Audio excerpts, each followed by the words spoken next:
This January conference will 21st. now be recorded. Okay, it is now 6:12 on Tuesday, January 21st, 2025, and I call this regular meeting of council to order here in our Winnipeg office.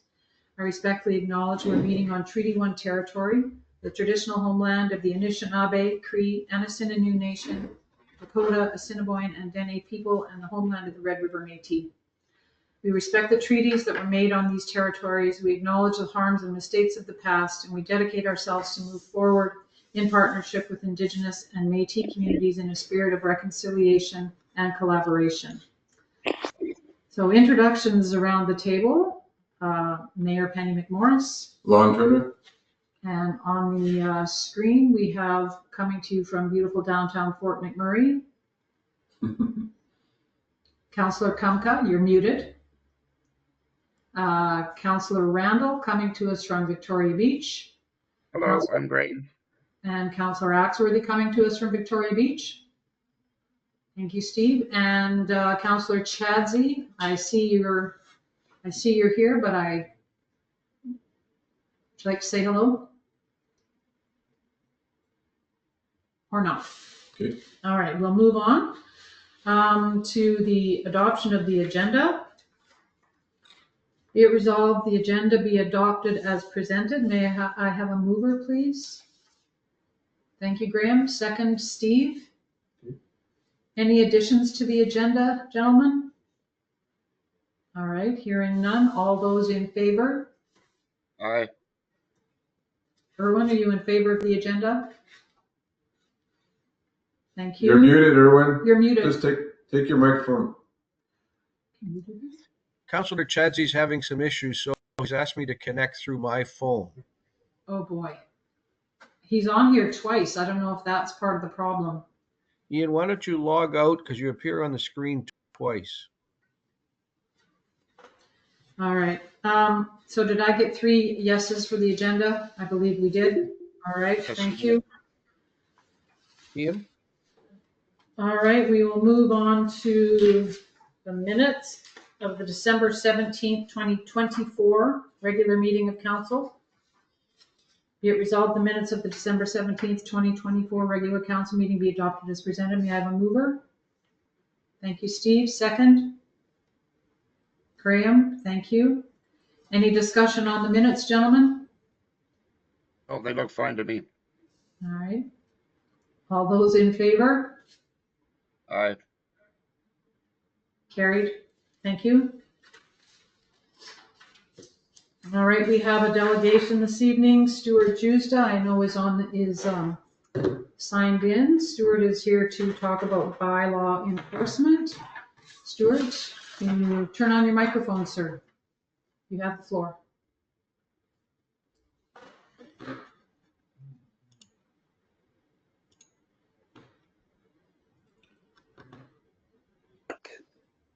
There you go. Yeah, we can hear you, Stuart. Thank you. Go ahead. Thank you. Yeah. Okay. Actually, I'm here to talk about bylaw enforcement, or another way of putting it, lack of bylaw enforcement, or some confusion about bylaws. So at the last meeting of the council on this December the 17th, Erwin Kumka introduced a motion regarding the construction of stairs and how they affect the community in terms of bylaws. I'll read you the second paragraph of his motion, and I'll ask Erwin some questions about it.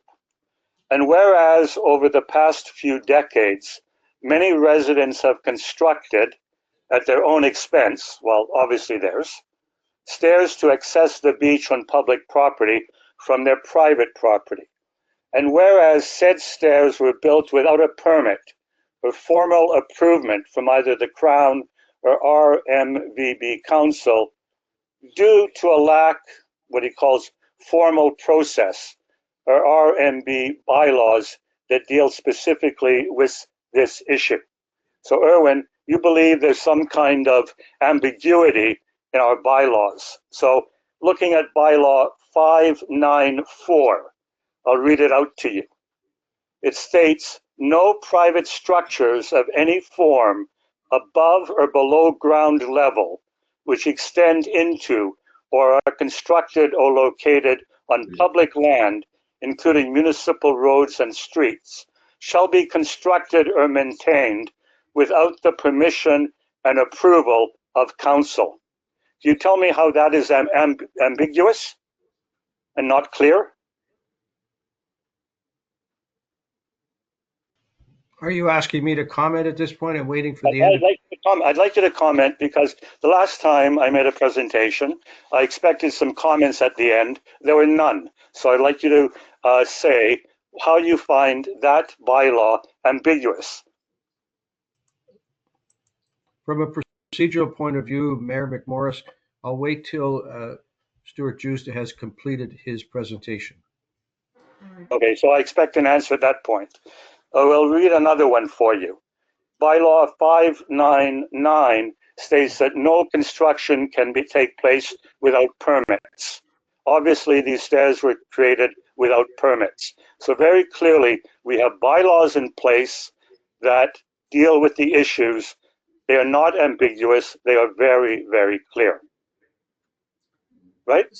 Sorry, we'll wait till the end. Okay.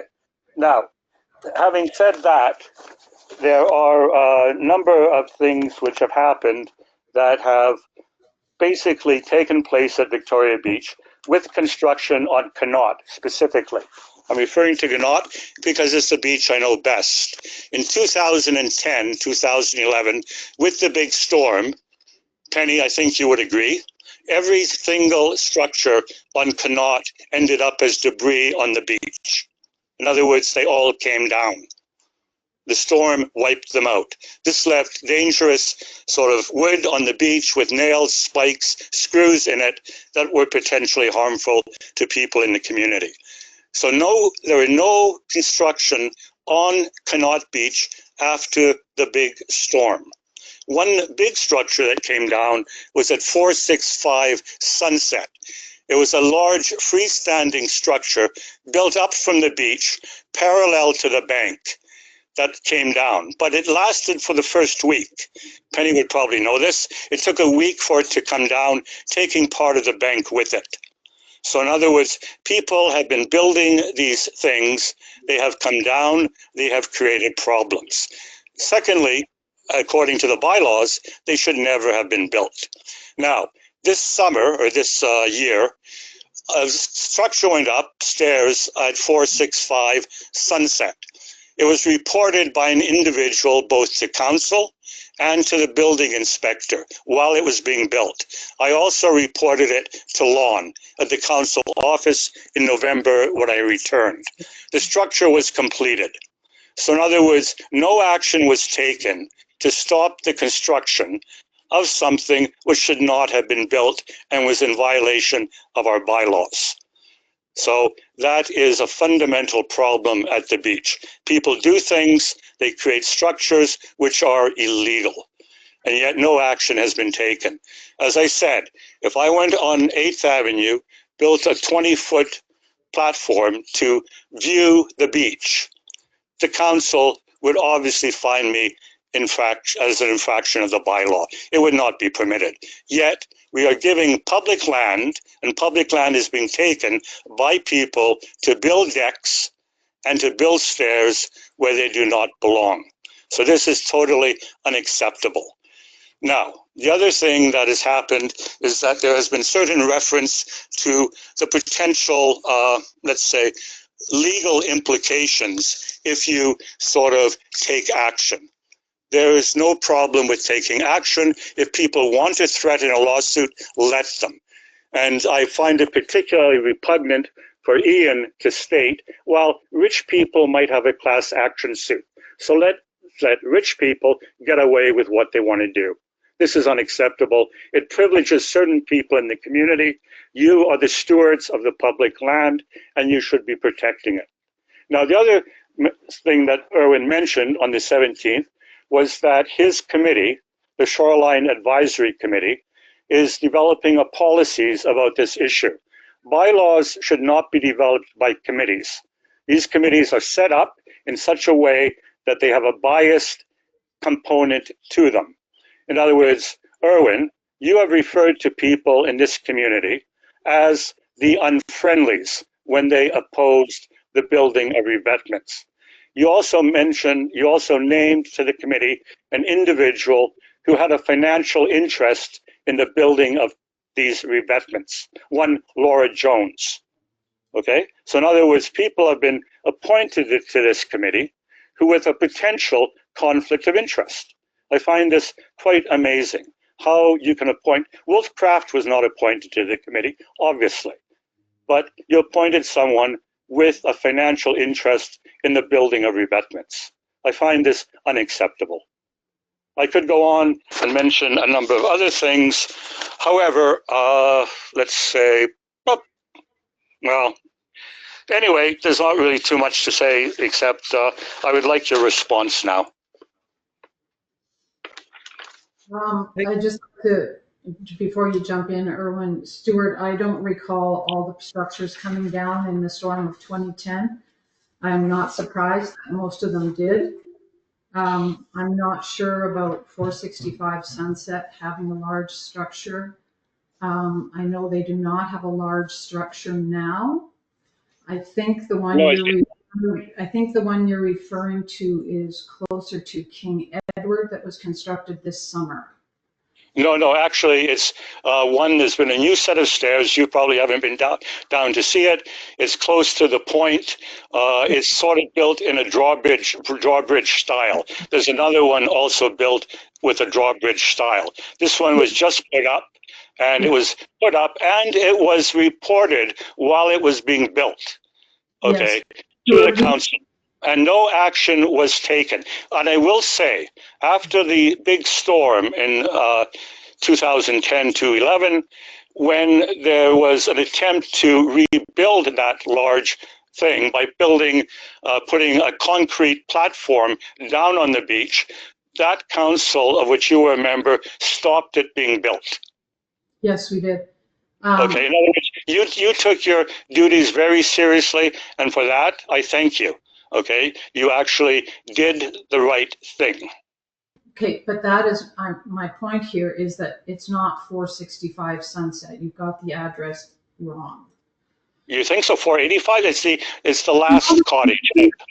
It's the last. No, it's not. 465 is near the pump house. No, I'm sorry. 40. What? I apologize. Thank you, Penny. Maybe it's 425. Probably. Yeah. My apologies. All right. You are right. Okay. I apologize for that. And the cottage I'm talking about is the last property on Sunset on the north side before it shifts to the west. Correct. You're right. Thank you. Okay. All right. Erwin, did you want to comment? I think it's fair to say, Stuart, that I agree with many of the things you are saying. My question to you is, where were you 25 and 30 years ago? Because this has been going on for a long, long time.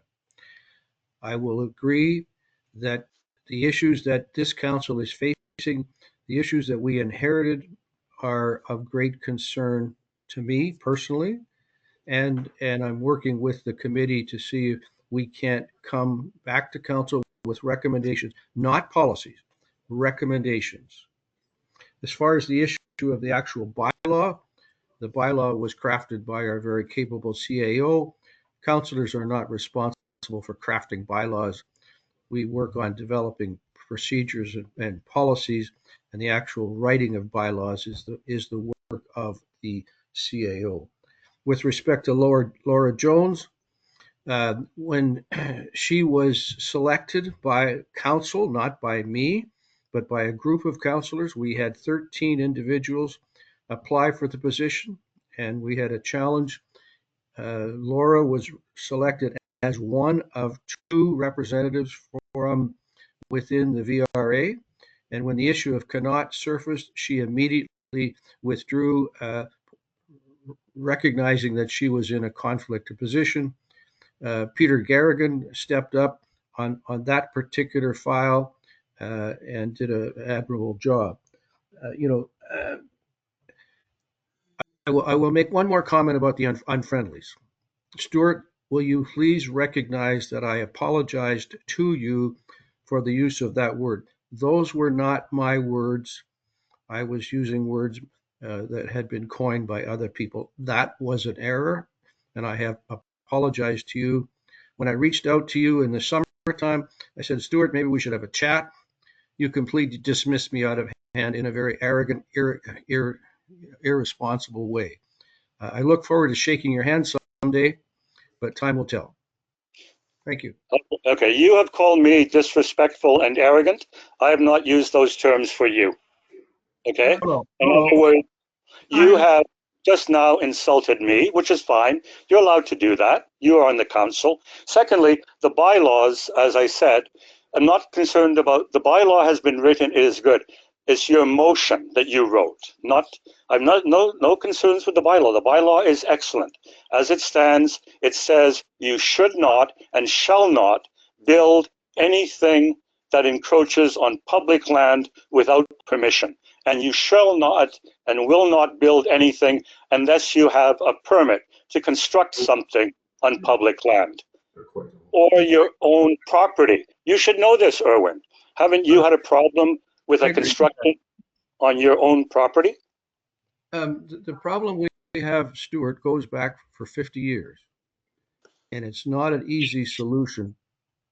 I can tell you that the committee is studying a number of issues, and we hope to come to council with some recommendations for how they can go forward to deal with this issue. The Shoreline Advisory Committee does not have the authority to tell council what to do, but we are simply there to provide some recommendations on how to go forward out of this mess. That is who you represent. In other words, the Shoreline Committee represents the entire municipality in terms of its interests. It does not just represent a small number of lakefront owners that you talk to. Correct. Stuart, There's representation from all areas within the community. Called tokenism. Stuart, that's enough. I have one more question for you. You mentioned bylaw 594 and 599. Are you sure those are the correct numbers? Just a second. Yes. 15. Well, 15. Hold on 1 second. I got the numbers right here. You said 594.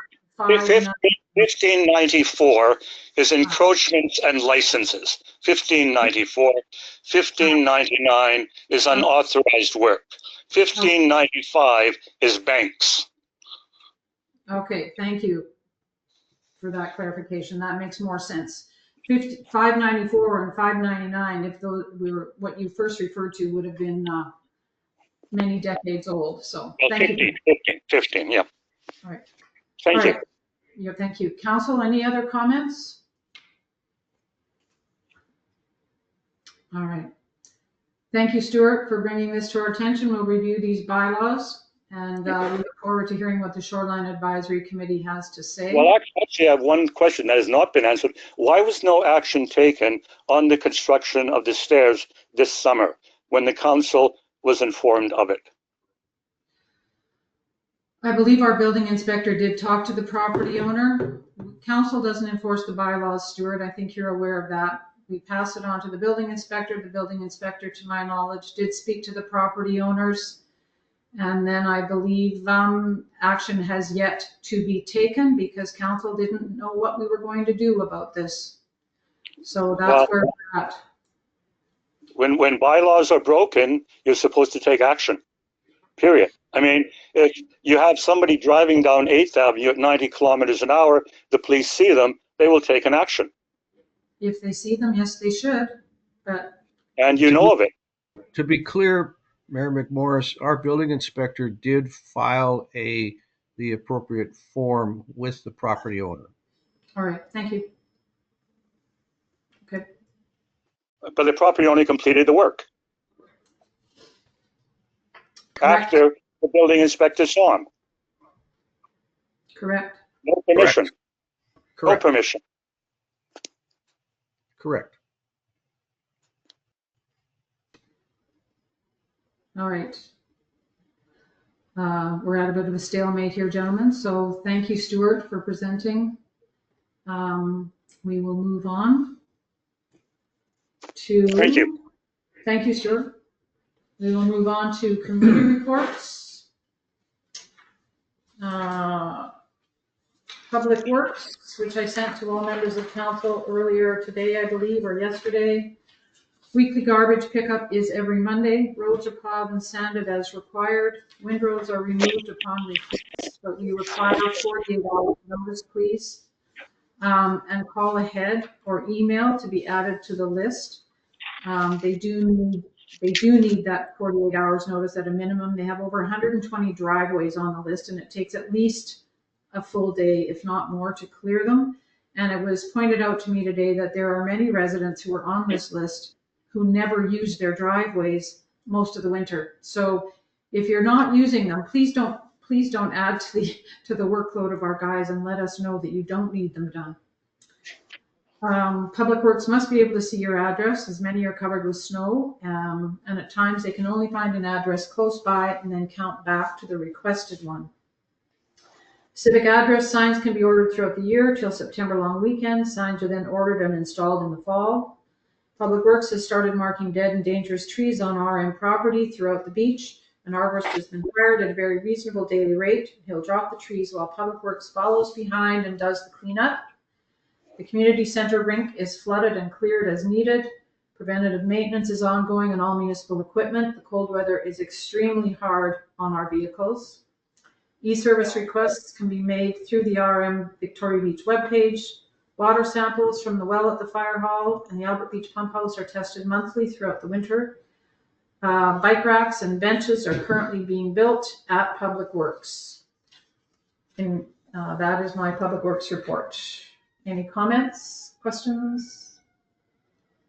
All right, hearing none, I'll move on to finance. Ian, are you, oh, sorry, Steve, you had a question. Sorry. Yeah, sorry, it wasn't so much of a question, just only because it keeps coming up, and we've already moved forward with the bear bins. I just think that not this coming summer, but the summer afterwards, we should look at requiring people to put down their civic signs with getting rid of the bears or putting in the bear-proof bins. That's certainly a major safety issue. But not having your civic sign can result in people not being able to get found when they're having a medical emergency. So I would say it's just as serious. And so I would like to move forward with that as a mandate, not this coming summer, but the summer afterwards, so 2026. Okay, thank you. All right, anything else, gentlemen? Moving on to finance. Ian? Do you have a finance report? Can you hear Ian?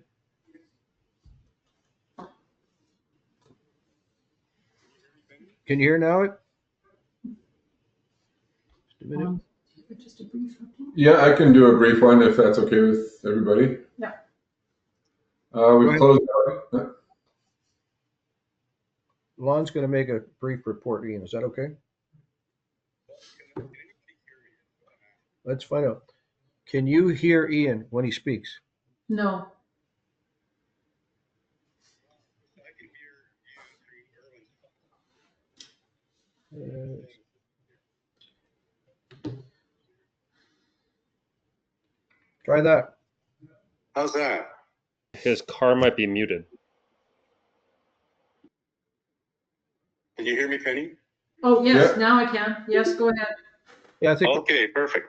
Okay, so just for the record, I've tried to get on the system 4 times and I'm on. You can see my name on there, but I can't turn on the camera or the microphone. So maybe, Lon, I'll call you tomorrow and we'll see how I can resolve this. There's something wrong that's, maybe I'm just doing something wrong. I'm sure that's it. It's usually me. But anyways, as far as the finance side of things, the balance sheet is in line. General operating fund is around $1 million. And in 2023, it was $1,077,000. So pretty much in line. Cash on deposit is about $572,000 versus last year, or 2023, which was $454,000. So total assets are $9 million as of the end of December 31st, and the previous year it was at 7.7. So assets are up about 1.3 million. If you look at liabilities, we had 2.2 million in 2024, and of course it was only 480,000 in 2023. So the reasons for that is basically the fire hall and the truck. This represents about 1.5 million. The Moonlight Inn, which is part of this, even though the money comes in and it goes out, is about 244,000. And then the tax sale excess funds was about 300,000. So at the end of the day, balance sheet has a total surplus of about $7 million. Moving on to the operating budget. Revenue is 3.9 million for 2024 on the year, as compared to the budget was 3.5. So it was up about $400,000, which is great. On the expense side, let me see now. I think most of it was in line. I mean, I can go through the numbers, but it's pretty much, admin was pretty much in line. Police was in line. CSOs was down about, say, 4,000. Public Works was pretty much in line. So total expenses were about 3.8 million versus 3.5 on the budget, leaving a surplus on the year of about 79,000. And that's all she wrote. All right. Any comments, gentlemen? Thank you, Ian. We'll move on. Steve, do you have a fire report for us for the month of December, I guess? Yep, I do. Thanks. The Victoria Beach Fire Department was dispatched 5 times in the month of December. 3 of the calls were for false alarms. 2 were in the RM of Alexander, and 1 was in the RM of Victoria Beach. False alarms are sometimes thought of as a waste of time, but this can also be looked at as practice of an alarm system and response times. The Victoria Beach Fire Department was dispatched to 2 other calls. One was in the RM of Alexander. This was for a motor vehicle accident caused by black ice. 2 persons were extricated through the front window of the vehicle with some minor injuries. The last call for the year was for the fire department. Was for a person going ice fishing and became lost in the fog between Victoria Beach and Hillside Beach. There are some places with some open water still, and they would just like you to know to be quite careful when you're going on the ice. Although I'm sure that may have changed in the last couple of days. The persons who were lost were aware of this and stopped their side-by-side vehicle and called for help. RCMP contacted the VB Fire Department to assist with the search and rescue. One member, their members were able to contact the lost person and get the GPS location. They were told to remain in the vehicle and to stay at the location. They were able to then determine the approximate location, this being close to the open water. The fire department then dispatched a team walking out from one direction and side by side with knowledge of the area, and they were able to find the person and return them safely to the VB Pier.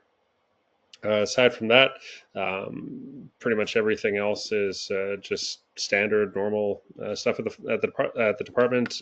There are some expenses that are a little bit more pricey this year, but our chief is going to take a look at trying to find some grants for some respirators. Apparently, ours are aging out quite a bit, so they're going to need to be replaced soon. But Brad and I are going to sit down in the next sometime next week and go over what he's proposing for this year's purchases. Thank you, Steve. Any comments, gentlemen? I noticed they were doing a training session on Saturday at the club, at the fire hall, Saturday or Sunday. They were doing CPR and first aid training. It's like a good session. Yeah, they are. They do keep busy throughout the winter. This would be more for doctor, but I was wanting to try to do a joint program with the fire department sometime in the future, where we could offer CPR training for possibly people in the community. I think that it would be pretty. Given our aging demographic, it'd be important for as many people in the community to have that training as possible. But that was something that, as I said, I was going to be bringing up a little bit later, not quite yet. Well, I can tell you that the social scene does offer that program. Yep. And that's probably the best place for it, but, okay, we can talk about that. Thank you. Moving on to police. Councillor Kumka, do you have a report? I know we're very quiet this time of year, thankfully. I do not have any statistics. Currently, our chief constable is on personal leave. The acting chief constable, Ann Boyko, sustained a serious injury about a month ago, and we got an update today. She will be off until the middle of February. Her duties being filled in by Constable Frank Weir and Constable Jules. Once we get up-to-date data, I will be informing council and providing an update on statistics. But as you mentioned, it is pretty quiet, and we're looking forward to Ann Boyko returning to duty as soon as possible. But unfortunately, she sustained a serious slip and fall issue, sustained a concussion, and we're just sending out our best wishes to her for a speedy recovery. Okay, thanks very much. All right, we will move on to the golf course. I know it's closed right now. They're cross-country skiing on it and enjoying that. Anything to report, Sue? Well, you sort of cut me off there, but yeah. So there is cross country skiing on right now. I am going to be meeting with Adam on Thursday. Graham is going to pop in. I'm not sure if it'll be that meeting. Maybe we'll do one after the fact to go over any improvements that need to be had with the building. But Lon, if you could just bring that graphic up again. Sorry? You saw it the first time. That's good, because this hasn't been working the greatest for me. Yeah. So early in the year, I asked Lon to take a look at the past 10 years for the golf course. As everybody knows, one of the concerns that I have is that we have this really awesome amenity. But if you take a look at the graph, the trend line is a little bit more purplish. You'll notice that our back history with the golf course has been that we've been subsidizing the golf course up until about 2020, which of course is when the pandemic hit. When that happened, we had a huge boom in our revenues and membership because everybody was outside. My biggest fear right now is that we are going to go back to pre-2020 income and expenditures. If you take a look at the right side there, one thing that has changed is that we have a new operator, and our old operator had some additional income, which was coming through the golf course, which was perfectly fine. But that is now new income for the golf course because we've taken over those sources of revenue. So if you take a look at the 2024 actual numbers, it looks as though the golf course is leveling out, and that we're not increasing at the same rate as we did previously the amount of income that we're bringing in, and it looks as though expenditures are just increasing slightly. If we adjust for that new income, which would be concessions and the two different carts, then we can actually see that if we equal everything out as though things were the year before we had this change, so 2023, we're actually losing a little bit of money in comparison to where we would have been had we not had that new income.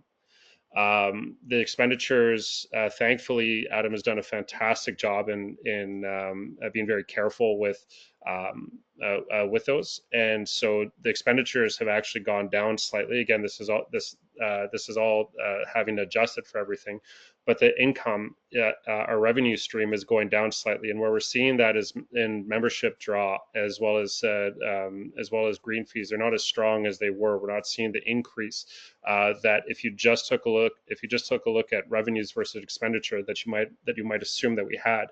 Lon, if you could just scroll down to the bottom. Yep. Thank you. So this is what it would look like in percentages, and I don't know why it didn't send the percentage out, but I can tell you what it is.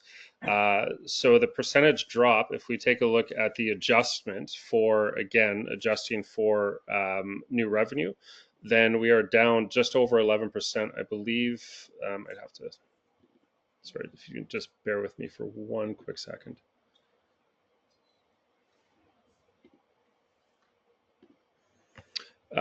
So that number is, shoot, that was the wrong one. I apologize. There we go. So it's down 11.38%. Again, if we adjust for new revenue, it's not to say that we are not in a stronger financial position than we were back in 2023. Overall, it looks that way. But if you adjust for the new revenues, as well as the different expenses that we've had because we've made this change, then what we see is that we are actually in a worse spot in terms of membership and green fees.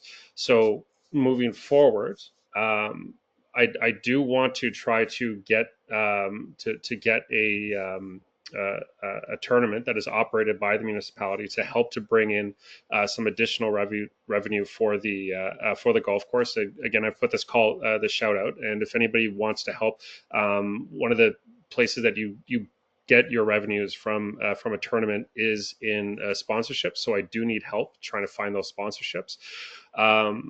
It's a larger job to be able to organize a golf tournament. So if anybody would like to help, I do sincerely need that help. But I would also like to just ask the membership, because we have never in our history taken the data and the information from our members. If you know of any golf members or people who are usually members of the golf course, to just remind them right now to start thinking about signing up for next year. Because the stronger membership, the more memberships that we have, the better that we're going to do financially. And as I said, the very last thing that I want is to see that golf course be subsidized again. I want it to be profitable at all times. So yeah, that's effectively the everything I have for the report. Any comments, gentlemen? Thank you, Steve. Move on to municipal buildings. Councillor Randall, please. Okay, I'll turn myself on. With the municipal buildings, with the winter shutdown continuing, there's little to report at present, except the police CCAN door, which Chris Feeks was able to replace last week. The damage, which was equipment related, is relatively minor. But it's an expensive steel door, and we find that we're going to be able to repair it for possible future use. It's been kind of a sore point that's been hanging around for months, and thank heavens Chris has finally gotten to it. Upcoming items, when weather permits, will include soliciting quotes for the 5th Avenue and 7th Avenue stair repairs, as well as an inspection of various handrail conditions to prioritize which runs are most in need of upgrading to the steel accessibility approved rails. The list is extensive and may require and will require more than one season to deal with them all. We just have to deal with them as we can afford them on a condition basis. We'll be prioritizing them so that we can best apply the resources. There's an issue to equip the intersection of Arthur Beach and 7th with solar lighting. I'll be talking to Dane about that in cooperation with our Public Works Chair Penny. There's a planned meeting at the golf course, which Steve has alluded to. I'll attend that if I can. My sole interest is in things pertaining to the buildings, which is the current issue is the locks for the locker storage spaces has become very inconvenient to try and administer. So we hope to come up with a with a solution for that, and I'll then order the materials and engage the contractor to change it around. And that's the municipal buildings report. Thank you. Thank you, Graham. Any comments, gentlemen? All right, hearing none. We'll move on to Doctor's Cottage and Committee. Steve, please. So obviously things, there's not too much going on at the Doctors Committee. There are several purchases that have been deemed necessary for the doctor's cabin. It's, I suppose, more cosmetic or functional for the cabin itself. And what is nice is that because council has opened up some of the access to some of the funds that we've had in the bank for the medical committee for some time, we'll be able to draw on some of that. But overall, looking for doctors. So if you're a doctor, please get in touch with myself or Jessica. And the last thing that I wanted to say is I just really want to thank Jessica Stuthers. She has done a remarkable job in organizing things, in keeping everybody up to date, finding doctors. She's really just been absolutely exceptional, and I don't think that we would have had such a good year as we did without her. Even though we tend to be sort of a destination for some doctors, they're hard to find these days. So she was really done an exceptional job. I agree. Thank you. All right, moving on to communications. I don't have anything. Steve, do you have anything? No. Move on to building inspector, Councilor Randall. You're back on. Oh, yes. Here I am. The permits for the month of December: 2 demolition, 1 development permit, 1 main building, 1 addition. The permit fees for the month of December were $2,300 for a year-to-date total of $57,865. And the bottom line for the year 2024, with the value of permits in December being $455,000, that brings us to overall year at the end of December of $7.22 million. That's the value of permits that were issued. So it's up somewhat over last year, and there's every indication that that's going to continue to climb, going by the amount of work that's going on in the beach. So thank you to Curtis for his report. Okay, thank you. Any questions? All right, seeing none. Thank you, Graham. We'll move on to trails, and I know you're a little behind in some emails there, Steve.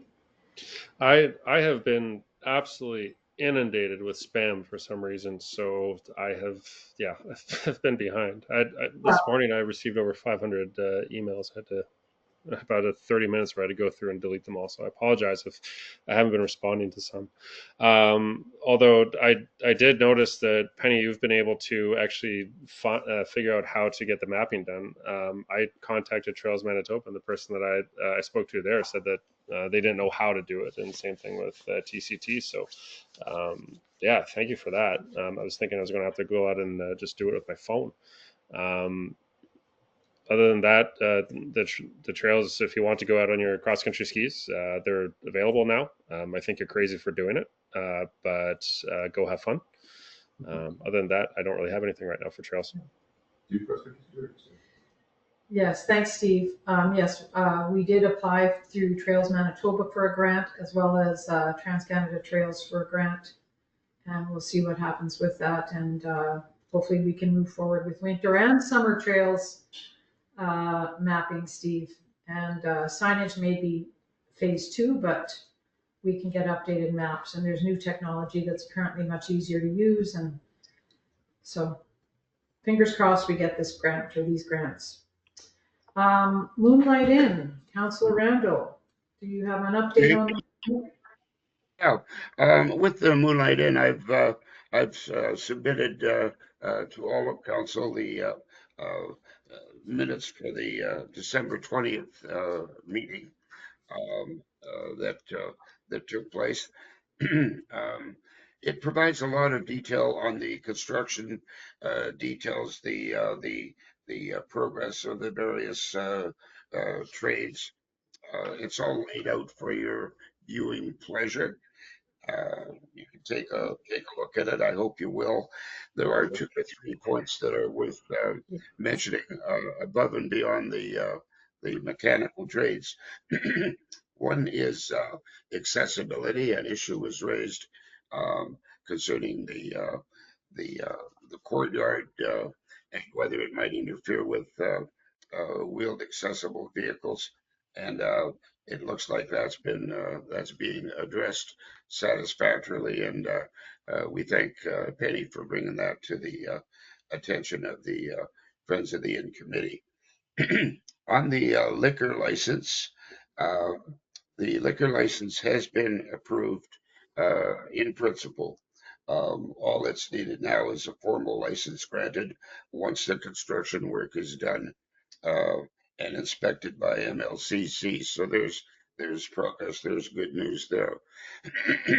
As far as scheduling, um, the Moonlight Inn group are working towards an updated schedule to coincide with the start of a new year, and there will be a Friends of the Inn meeting in the foreseeable future to update the committee, and that will likely include a detailed deal. So we're looking forward to that, and we'll certainly share the results with all of our residents. So that's the Friends of the Inn Committee. Thank you. Thank you, Graham. Any questions, gentlemen? All right, thank you. Erwin, do you have an update on the shoreline advisory that you could provide? I took a bit of a holiday over Christmas, and now I'm in Fort McMurray, so my attention to those details have been temporarily set aside. I will be back in Winnipeg on next Tuesday, and it's my intention to organize a virtual meeting of the Shoreline Advisory Committee so that we can, we've got a few more things we have to work on, and we'll be hopefully providing a report to council early on in the new year. A challenging situation, needless to say. Yes, all right, thank you, Erwin. Moving on to an update on the fire hall. Councillor Chadsey, are you able to provide an update on that? Yes, I've had a few conversations with Gus and Brad. We have about, I think now we have about 5 individuals that are at least mentioned that they're interested in being a general contractor, but we're not ready to even go down that path yet. We're waiting to get the architectural drawings from Gus and the engineering plans from Tower Engineering. I believe we're supposed to get those this week or next, so it's imminent. Once we get those drawings, we'll send them out to, we'll do an RFP, I guess, let people know that they can apply to be a general contractor and send it out to the 5 individuals that have, they keep emailing me all the time asking me what's going on and how far along we are. Once we hire the general contractor, then we can start to move ahead and put some plans together as far as hiring trades and get things set. But right now, everything's set to go for April once the ground thaws. But we can't really do anything until we hire anything further until we hire a general contractor, which they can't really give us a quote on what they want to charge for those services unless they see the plans and know what's involved. So that's where we are in the process. All right. Graham, you have a question? Thank you for that, Ian. Yes, we will be proceeding with the tender to enable us to select a general contractor, and I think it's important that the committee convey to the eventual successful general contractor the importance that we would attach to them using local trades for the sub trades. I think we should make that point. As much as possible. That would Agree. be As much as possible, yeah. I had a meeting with Brad on that, and Grant Villieu, I think his last name is. He gave me a list of the local trades that would be interested, and so certainly they'll be involved with every aspect of the process to build this thing, and certainly can put in some quotes as long as they're competitive. I agree with you that we should use local trades where we can. Yep. Thank you. okay. Thank you. Any other comments, gentlemen? All right, hearing none, be it resolved to approve the committee reports for December 2024 as presented. May I have a mover? Erwin, thank you. Graham, second. Any further discussion, gentlemen? All those in favor? Aye. Aye. Carried. Thank you. Moving on to accounts and finance, be it resolved the following list of accounts be approved for payment. Accounts payable checks 12924 to 12950 in the amount of $45,752.68. EFTs, electronic fund transfers, in the amount of $81,580.87 for a total of $127,333.55. May I have a mover? Ian? Sure. Yeah. Thank you. Second, Steve? Thank you. Discussion? Ian, any comments? Just a few. As you mentioned, the number is pretty low for this particular month, $45,000. I think it's probably the lowest I've seen in a long time. RM landfill was about 5,700. The hydro was 4,700. And then we had two deposits, one on December 17th and one on December 31st for the power steel for the fire hall. So those were $40,775. And that's pretty much it. All right. Thank you so much. Any questions, gentlemen? All right. Hearing nothing further, all those in favor? Aye. Carried. Thank you. Moving on to new business committee. Nothing from previous. Nothing from previous meetings. So moving on to new business. Whereas the Arm of Victoria Beach has established a variety of committees to carry out programs and make recommendations to council. Therefore, be it resolved, the following are hereby appointed as committees as attached in Schedule A. May I have a mover? You haven't appointed. Haven't appointed anybody, so I guess we can't do that. Sorry, gentlemen. So this is one of those funny, one of those funny ones. So council got the Schedule A and has had a chance to review all the committees. There are about 20 of them. The only change I would recommend we get rid of Heritage, which we haven't had on the agenda for a number of months, right? The other comment that came up was the golf course. And my recollection, Councillor Chazzy, was that you asked for someone to take that over last year, and Steve agreed to do that. That's not my recollection, Penny. Okay. As I mentioned, when I first came on council, I was told that we were going to change committees every year or every second year. So last year, I asked if I could change with anyone, and I didn't have anybody that wanted to change. Everybody wanted to keep their committees, just as they do this time. So people are comfortable with those committees. We then went around and had a bunch of conversations, and then Steve said, I'll join your committee. And so I said, fine, it's not really what I wanted. I wanted to trade the committee for something else. I said I'd trade the finance, the library, or the golf. And then that's the way it went. So anyways, Steve ended up being part of my committee, and it's been that way ever since. So I got a very nasty email from Steve this morning, which I expect an apology from, because I think he's trying to kick me off my own committee, which I'm I'm a little surprised for that behavior. Okay, I'll let you guys deal with that privately. You want to just go through? I believe, let's go through, Do you want to make any changes at all, or do you want to just leave it as is? I didn't hear back from anyone other than Steve and Ian on this matter, like on changes to committees. Does anybody feel a burning need to change committees? Does Graham? I have no need to change committees. I just want to advise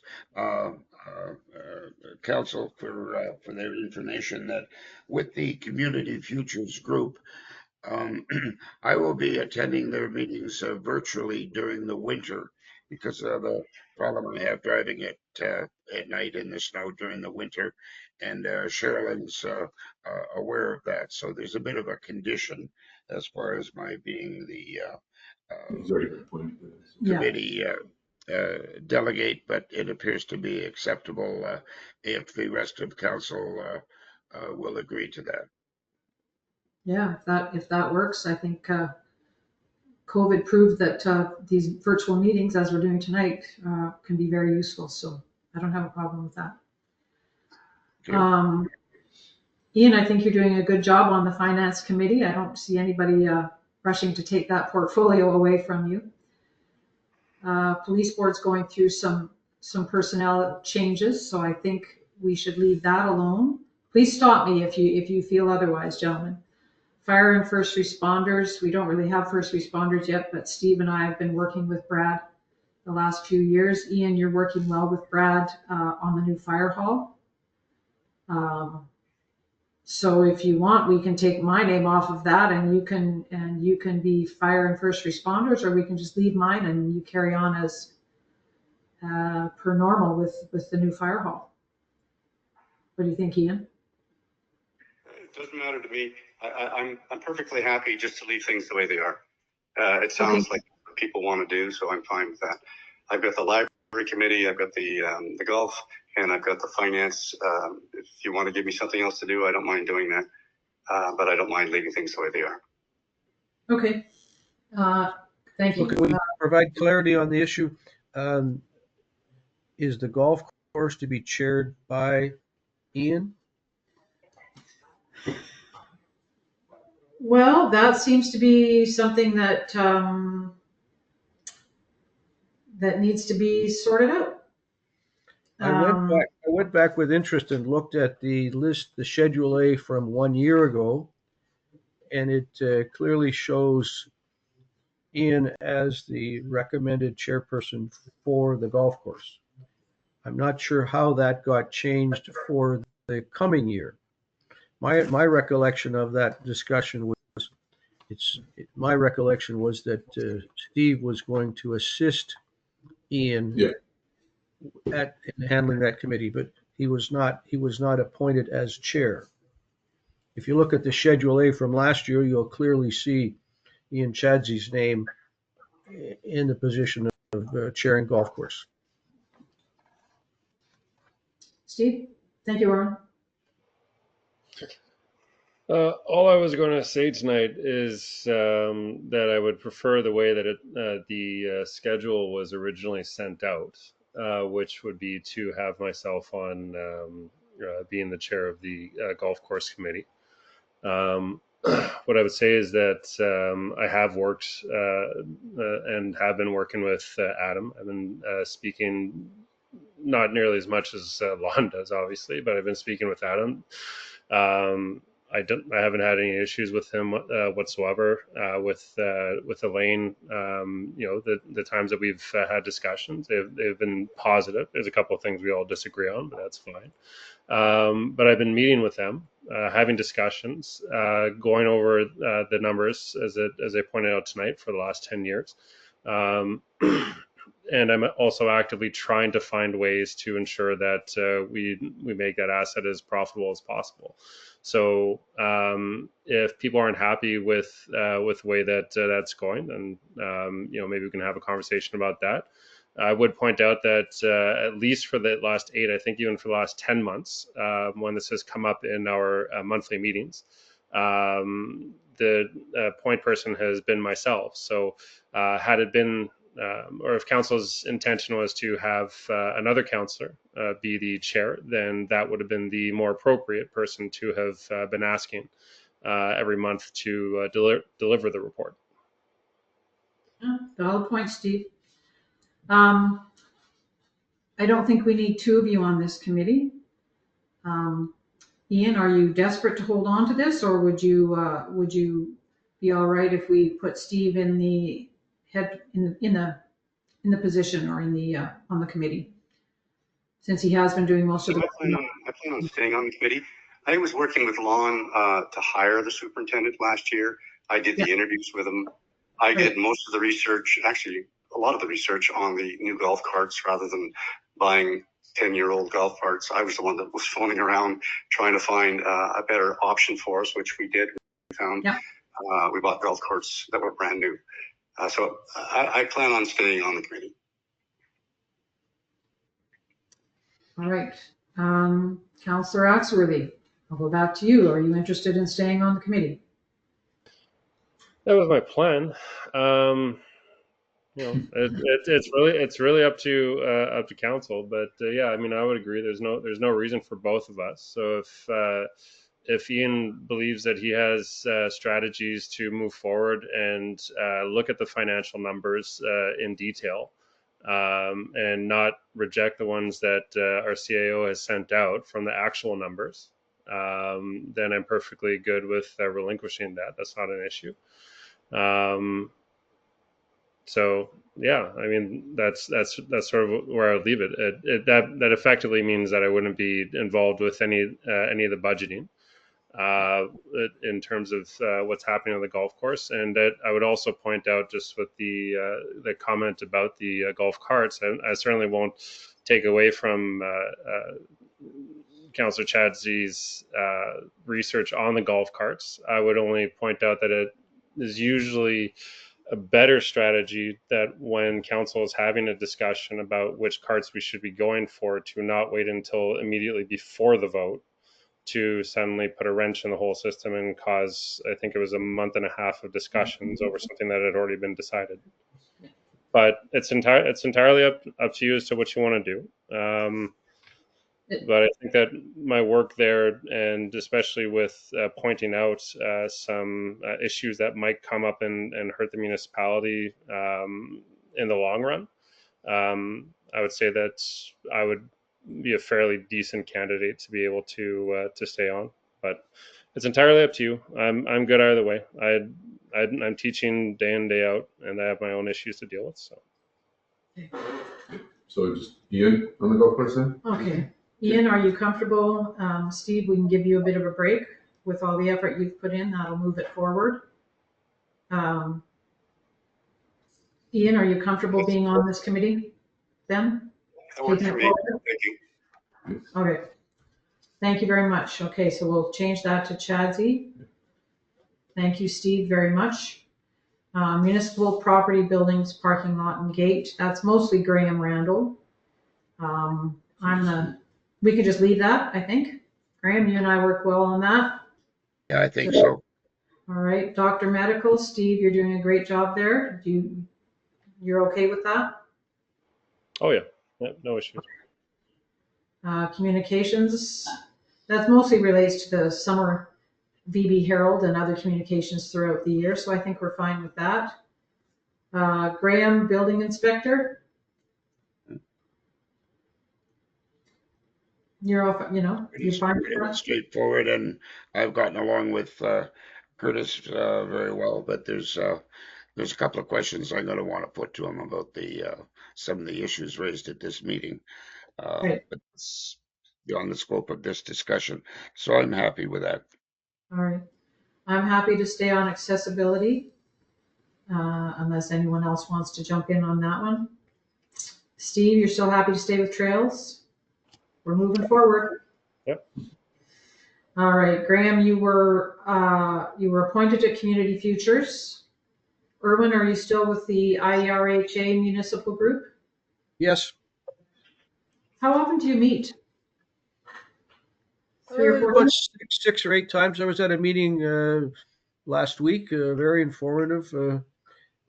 Things are slowly starting to happen. There's some real challenges in healthcare, and I have to admit that being part of that committee has been a real eye-opener for me. The challenges that the government, challenges that the Interlake Health Authority are facing are very serious, and there will not be a quick fix, but they're working hard on it. Okay, thank you. And Ian, you're okay with the library? Yes, All right, thank you. Are you still the chair of that committee? yes, I am. All right, thank you. I'm still on the Eastern Regional Municipal Committee. We've canceled the last two meetings, one because of, I think both because of weather, actually. Red River Basin Commission, Erwin, have you been able to attend any of those? Not this fall. There was a conflict, but we'll get back on top of that. Okay, great. And Shoreline Advisory is still Erwin, and Friends of the Inn Committee is still Graham.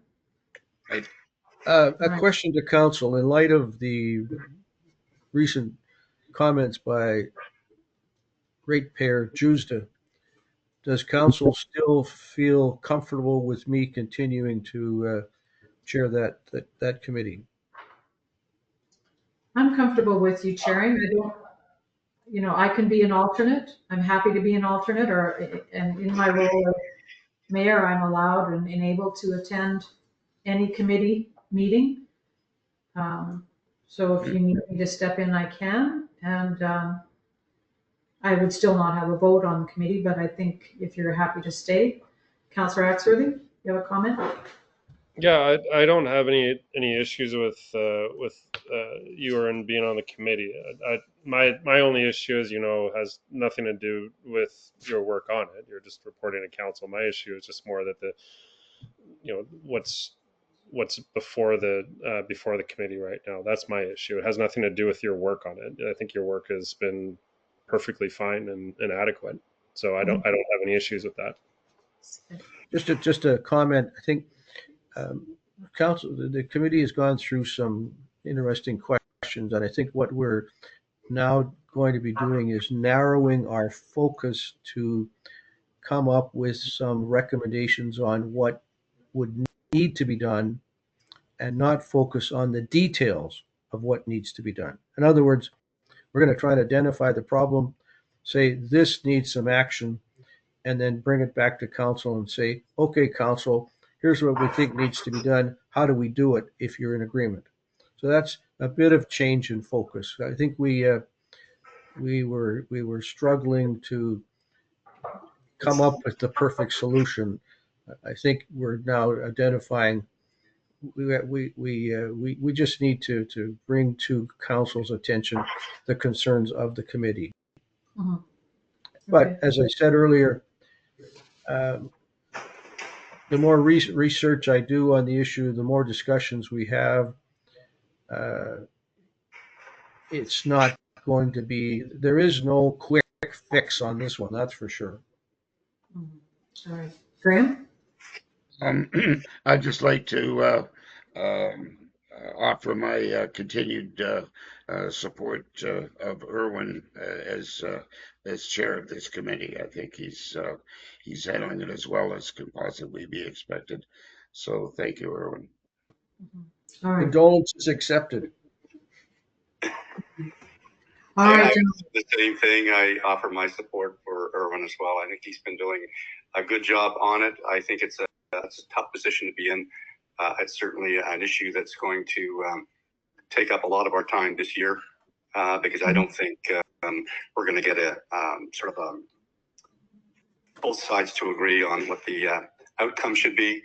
Once we sort of get their opinions, and I think Erwin's right. We should get their opinions, and I don't think they're all going to be the same. So I don't think they need consensus. I think they just need to share with us what their views are, and then we've got to decide what we're going to do. But I think it's a tough job, and I think Erwin's the right guy for the job. All right. There you go. Thank you. Okay, John. That is the council committee schedule A. So, having said all of that, may I have a mover? Thank you, Steve. Second, Erwin. thank you. Any further discussion? All those in favor? Aye. Thank you, gentlemen. Moving on to the tax sale. Whereas section 365.2 of the Municipal Act provides that council may in any year designate the immediately preceding year or any earlier year as the year for which properties the taxes in respect of which are in arrears for the year must be offered for sale by auction to recover the tax arrears and costs. Be it resolved the designated year for which properties in arrears be offered for sale by auction is be 2024, meaning all properties with outstanding taxes from the year 2023 or prior. Be it further resolved in accordance with section 363(1) of the Municipal Act, costs shall be the actual costs incurred for each parcel listed for the tax sale plus admin fees of $50 as set forth in Manitoba Regulation 50/97. And further be it resolved, the tax sale be held on Wednesday, November 10th, 2025 at 1 p.m. in the RM of Victoria Beach, Winnipeg Council Chambers. I have a mover. Thank you, Steve. Second, Erwin.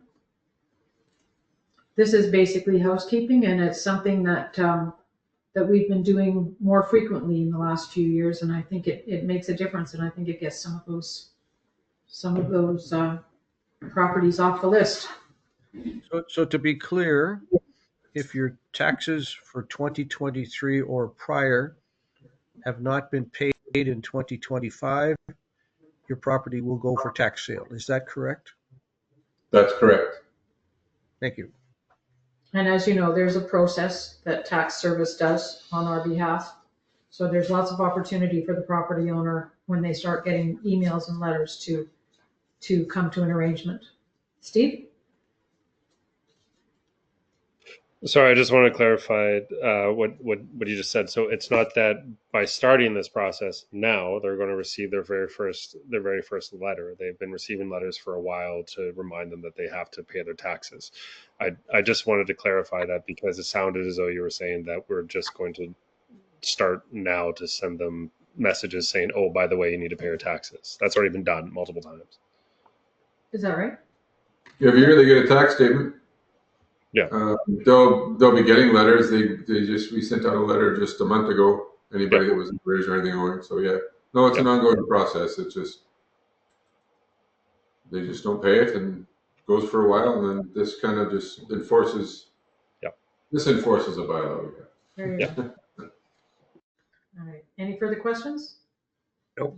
All those in favor? Aye. Aye. Thank you. Move on to correspondence, information, and announcements. I have a few, if I may. Time capsule from the year 2000 celebration that was held in the Village Green is due to be opened this summer, tentatively scheduled for the August long weekend. And there's a small group of residents who were involved in that celebration in 2000. And they're putting a small event together to open up the time capsule. So please stay tuned to the Summer VB Herald for updates. It was created in 2012. It was from 2000. 2000. Yeah, and it was scheduled to be open in 25 years, so that's this summer. I feel so damn old hearing that. I know. So we're making plans. Public Works will help us unearth the capsule when it's definitively located. And we're making plans to hand out the packages to people who put them in and keep them at the information office for the summer if people aren't around, or try and find people. Valley Fiber update. Dane at Public Works, Kevin Attia, and myself met with 2 reps from Valley Fiber on January 15th, mainly to determine how they were going to access their new building structure or their infrastructure site on Highway 59. And the best solution is to use the emergency road access off of Pine to the back of the existing parking lot, and then go up the east side of the fence on the outside, and then come around. Using the parking lot itself makes no sense, especially in the summer when it's so crowded. And this gives them access all year round. And and so they're going to work with Public Works to make sure it's brushed appropriately, and they're going to hire some local contractors to do some of the clearing for them to put in their building. Keep it simple. They're keeping it simple, and they're making really good progress in the community. The cold weather has provided them with some challenges with their equipment, but they're moving ahead really quite quickly, putting the vaults in the ground and that kind of stuff. So they're hoping by this summer, VB will have Valley Fiber, and they know they have to be out by May long at the latest. So let's hope. Lon recently applied for a grant, or is about to apply for a grant to add 4 level 2 EV chargers to the community. And we're looking at where the old recycling bins were located. Again, meeting with Kevin Attia and Dane at Public Works. They both feel that if we brush it back further, and there's a lot of dead in there, an awful lot of dead and dying trees in there, that would move the EV chargers further north and eliminate the congestion. And it's not like there's going to be that much more congestion with the EV users. So it will get them off of Highway 59. They can charge and then go into the parking lot and park. Yes, sir. So again, the congestion at the for those chargers is already pretty ridiculous. Gas, as you guys know, I only just noticed it because Erwin had said something the other weekend when we were doing budgeting, which I didn't realize how expensive it was because I have an EV myself. But gas is going through the roof. Everything that's going on down in the States seems as though gas is going to go substantially higher. So there's going to be an even larger demand on EVs. I'm 100% for getting more level 2s. Again, we should really be starting to install level 1s. But my question is how much? Well, 2 things. The first is how much of that area are we planning on cutting out and adding more level 2s to? And then the second thing is we moved those pads for a reason. Uh-huh. The reason was because we didn't want people cutting across from that spot, going and driving across where people are walking all the time, which is why we moved the garbage from that area.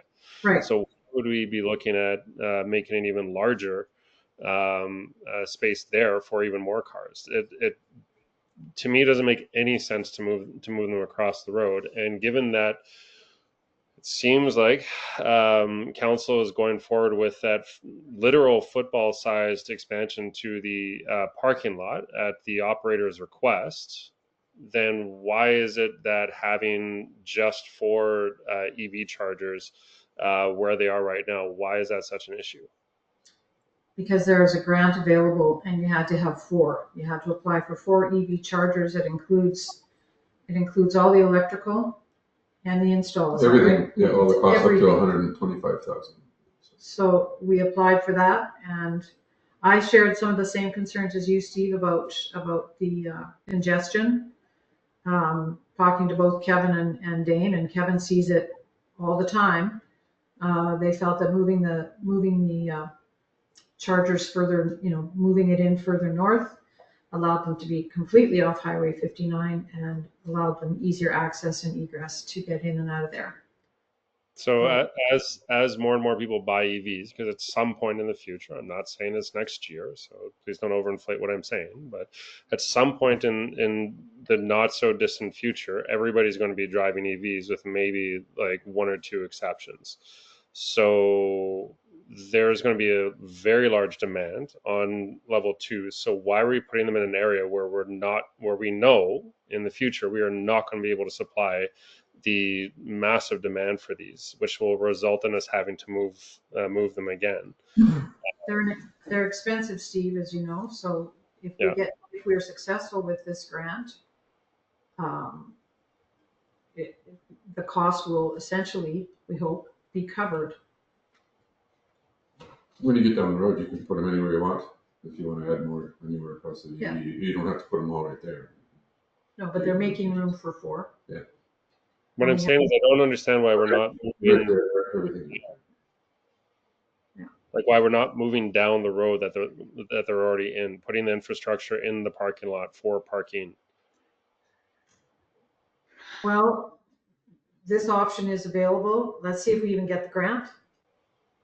And again, Yeah, Get the money first, and then we'll sort out the details later. Well, one detail.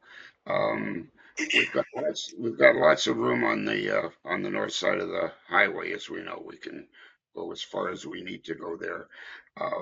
I'd like to remind council of discussions that we've had over the years, suggesting that we should separate parking from charging. Two different issues, and one tends to interfere with the other. I'm not saying that that should be our policy, but it needs to be considered. Eventually, that will become a problem, but I think that's a good number of years away. I think, our parking lot operator has expressed some concern about the existing location, and he was not comfortable. And I think we have to, listen to his comments carefully. In terms of congestion, the number of people that were dropping off garbage it's way higher at that concrete site compared to the number of EV cars charging there for the next 3 or 4 years or longer is considerably less. So I don't see the issue with congestion. Thank you.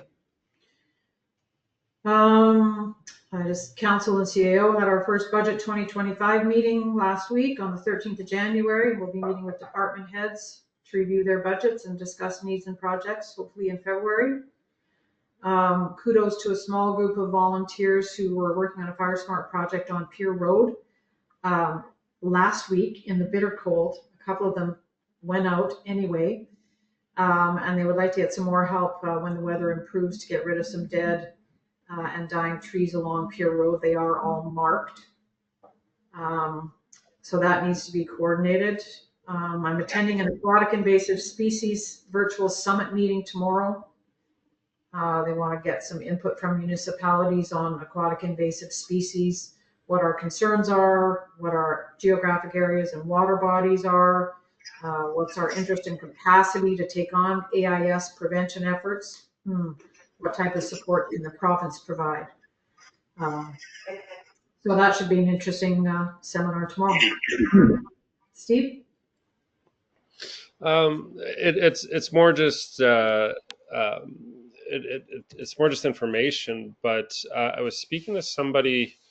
I think it was at the Aspen. Yeah, I was at the Aspen Ministers Forum, and they brought up something really interesting. Apparently, in Ontario, where they've had they've had zebra mussels and another kind of mussel, invasive species. I forgot what it was. Apparently, they've been so aggressive that they've killed almost all life in the lake. However, because so much food has been destroyed by these invasive species, at some point, the natural species of the lake were like, well, we don't really have a choice here. We have to start eating this invasive species. And so they've actually been seeing a rise in the population of the native species because they've suddenly realized that this is a food source. So, it's quite negative, right? Because you're thinking, my God, like everything is on the verge of death. However, nature sometimes, not always, but sometimes does find a way. So maybe there's some hope. Well, maybe somebody has some hope tomorrow. We'll see what I find out. Anybody else have anything to add? Oh, not me. All right. Thank you, gentlemen. Moving on to adjourn. Be it resolved, the January 21st, 2025 regular council meeting be adjourned. Next meeting on Tuesday, February 4th, 2025 at 6 p.m. here in Winnipeg again, 2035 Portage Avenue. May I have a mover? Thank you, Steve. Second, Graham. All those in favor? Aye.